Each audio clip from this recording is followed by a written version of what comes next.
আমি আজকে তৈরি করে দেখাচ্ছি রাঁধুনি রেডিমিক্স কালাভুনার মশলা দিয়ে কালাভুনা। আমরা সাধারণত রান্না করতে একটু ঝামেলা মনে করি, তো ঝামেলা ছাড়া সহজ রেসিপি দিয়ে আপনাদেরকে আজ করে দেখাবো এই কালাভুনা। যেমনি দেখতে লোভনীয় তেমনি টেস্টি হয়ে থাকে, দেখবেন পরিবারের সবাই পছন্দ করে থাকবে। তো শুরু করা যাক আজকে আমার কালাভুনার রেসিপি। কালাভুনা রান্না করার জন্য আমি এখানে মাংস নিয়েছি 2 কেজির একটু কম বা বেশি, আর একটু বড় বড় পিস করে কেটে নিয়েছি, কারণ রান্নার পর পিসগুলো ছোট হয়ে যায়। এখন অ্যাড করে দিব পেঁয়াজ বেরেস্তা, তারপর অ্যাড করে দিব পেঁয়াজ কুচি। রাঁধুনির রেডিমিক্স কালাভুনা মশলাতে সব কিছু দেওয়া থাকে, আদা রসুন জিরে, তো এক্সট্রা কিছু আর দেওয়া দরকার নেই। আর আপনি যদি এক্সট্রা কিছু দিতে চান তাহলে কালাভুনার টেস্টটা আরও দ্বিগুণ বেড়ে যাবে। তো আমি এখানে কালাভুনার বড় প্যাকেটটা অর্ধেকটা অ্যাড করে দিয়েছি, তার সাথে 1 চামচের মতন সয়া সস আর টমেটো সস অ্যাড করে দিয়েছি, আর লবণ পরিমাণ মতন। আর এখানে কালাভুনার জন্য সরিষার তেল মাস্ট বি, তো সরিষার তেলও অ্যাড করে দিয়েছি। আর হাতে সুন্দর করে মেখে নিব, যাতে প্রত্যেকটা মশলার সাথে মাংসটা মেখে যায়।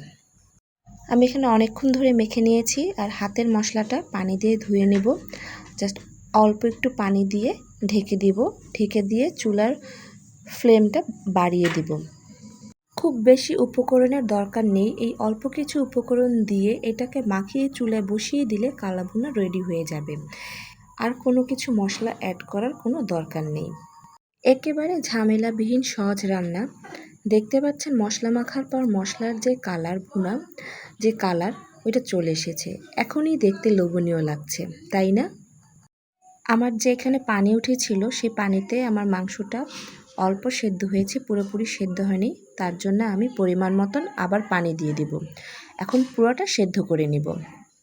আপনাদের অনেক বেশি পরিশ্রম করে এটাকে ভেজে ভেজে কালা করতে হবে না, আস্তে আস্তে রান্না করতে করতে এটার কালার পরিবর্তন এমনিই হয়ে আসবে।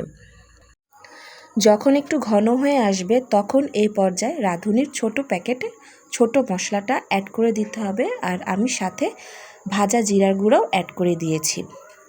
এই পর্যায়ে বেশ কিছুক্ষণ ঢেকে দিয়ে রান্না করতে হবে, যতক্ষণ পর্যন্ত ভুনা ভুনা না হয়ে আসে, আর একটু পরপর নেড়েচেড়ে দিতে হবে। এ পর্যায়ে বাগার দিব, আর বাগার দিতে হবে সরিষার তেল। সরিষার তেল দিয়ে বাগার দেওয়ার চেষ্টা করবেন। আর এখানে আমি পেঁয়াজ কুচি দিয়ে দিয়েছি, রসুন কুচি আর কয়েকটা শুকনো মরিচ। গোল্ডেন না হওয়া পর্যন্ত এটাকে আস্তে আস্তে করে ভেজে নিতে হবে।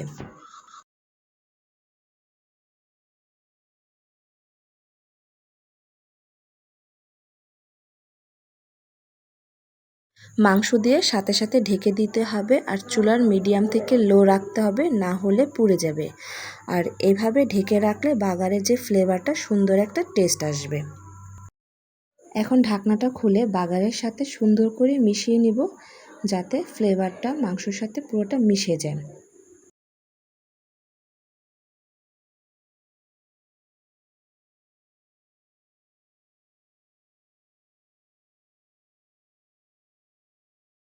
যখন দেখবেন কালাভুনার তেলটা ছেড়ে গিয়েছে, তখনই বুঝবেন আপনার কালাভুনাটা হয়ে গিয়েছে।